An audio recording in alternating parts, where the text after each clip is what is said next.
What is going on, everybody? Tyler Brandt back here with another video, and I didn't really have a video planned for today. It's been a slow couple days in New England. There hasn't really been much outside of the Michael Jackson trade over the weekend, and I knew that the Patriots were meeting with Jordan Leggett, the tight end, with Darius Kilgo, the defensive tackle.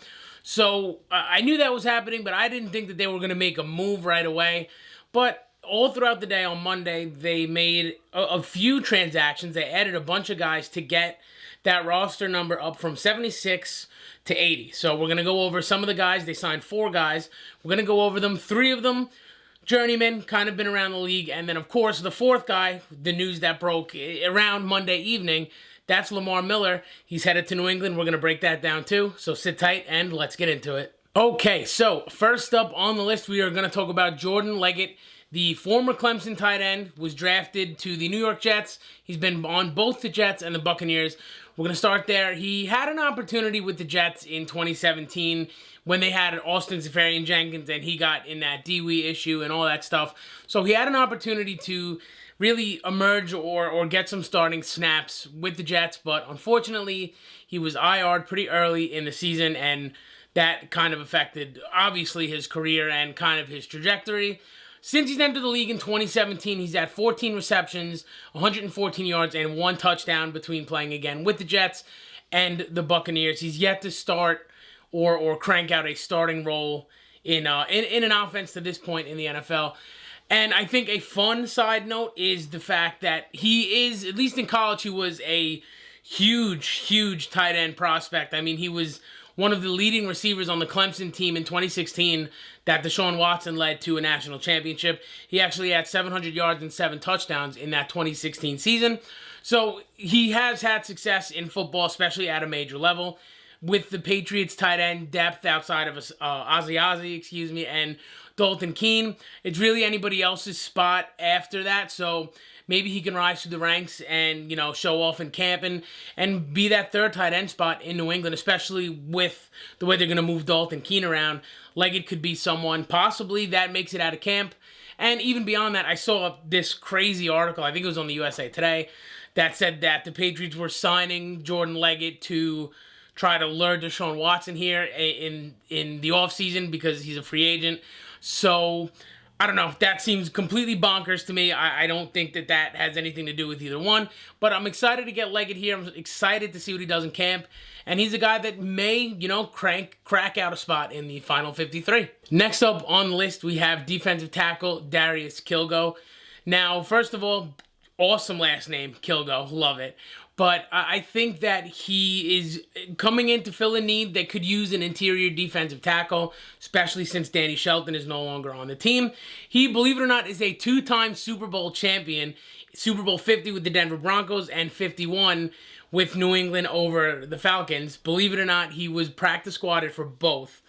And he's, been around the league. He's got a little bit of experience. He was drafted in 2015, and in those years he has 16 tackles, so he's been virtually a practice squad, a futures contract player, but he brings, some competition to camp, and he's someone that New England has familiarity with, and who knows what will happen with a guy with familiarity in New England. Maybe he cracks a spot. Next up, we have Tyler Gauthier. Now, he was on New England's practice squad in 2019. Believe it or not, he actually, when he was signed to New England practice squad, he was also drafted into the XFL.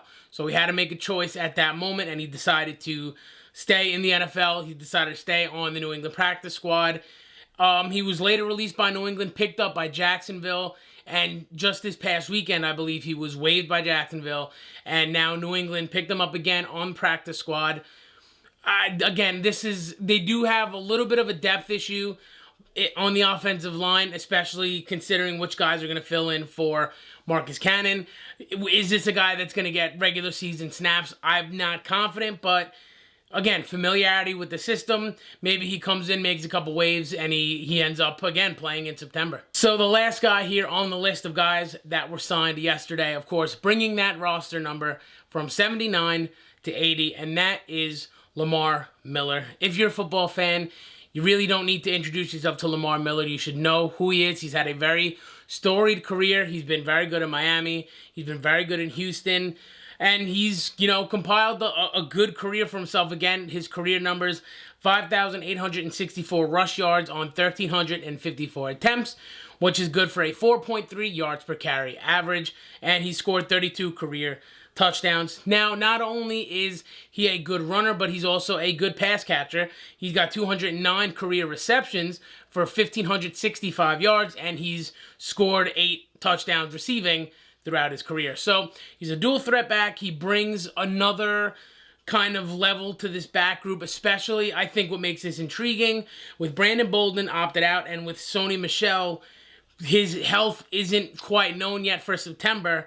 So that all of a sudden that group looks a little thin. You bring in a veteran, you bring in a pass catcher, which this offense may be able to use considering the lack of depth at wide receiver. And the more pass catchers on the team, the better. Between him and James White, they'll be able to do some interesting things.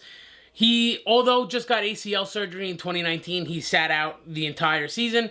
The last time we really saw him late in the season in 2018, he had that breakaway run versus the Tennessee Titans. So he's still got next level speed. He's still, got speed to get through the line. He's got a good burst. So he does have a couple very interesting qualities. I was very wishy-washy on the signing at first. I didn't really see the point. But as I've kind of read into it and thought about it, I understand needing a veteran, needing a guy that's rushed for 1,000 yards in a season before. He's done it a couple times. Needing a guy to come in that can, both block, both catch the ball, both run the ball. So it's good veteran presence to have there. As far as a guy like J.J. Taylor, what this means for him, he had a lot of pop, a lot of intrigue coming into camp, but it looks like if you're signing Lamar Miller, he's here to stay and to compete into the regular season. So I think it'll cost a guy like J.J. Taylor his job, at least on the active roster. But I think it's going to be a welcome addition having Lamar Miller as a part of that running back room in New England. So with all those signings, the roster number, as far as I'm concerned and as far as I know, is back up to 80. So this looks like these guys will be the group headed into padded practices, into actual, NFL training camp type stuff. It'll be very interesting to see what happens now as we get, again, into padded practices and into, which guys can finally pop, not just on tape, but in person. And I think the more I've looked at this in the last month or two headed into the physical part of training camp, it looks like to me, I've seen a whole bunch of people say that New England is a 4-12 team, a 3-13 team. The dynasty is over. Like, this is it for them. But just seeing the way that Bill Belichick has operated in the last couple months, I really think that this team plans to compete in 2020. I think you bring in a guy like Lamar Miller to compete, and you bring in guys with familiarity with the system to try to get young guys in to take the spot of some of the older veterans that are opting out of 2020. So I think it truly is all systems go for New England heading into training camp, and I truly believe that Bill Belichick and company expect to compete at a high level in 2020. But that is going to do it for this video. Again, these 4 guys round out the roster to 80, headed into padded practices. It looks like, for all intents and purposes, this is going to be the 80 guys that make up your New England Patriots. 53 of the guys that are now on this full roster are going to take the field every Sunday for New England. So with that being said, what do you think of the New England Patriots in 2020? Do you think that they're a Super Bowl contender? You think they'll be playing games in late January? You think they're just competing for the division?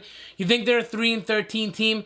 I'd be happy to chop it up with you in the comments down below. What do you think of Lamar Miller? Get at me. Whatever you want to talk about. Patriots football, I'm here. Also, get at me on Twitter at @TheTylerBrant, on Instagram at TalkingPats.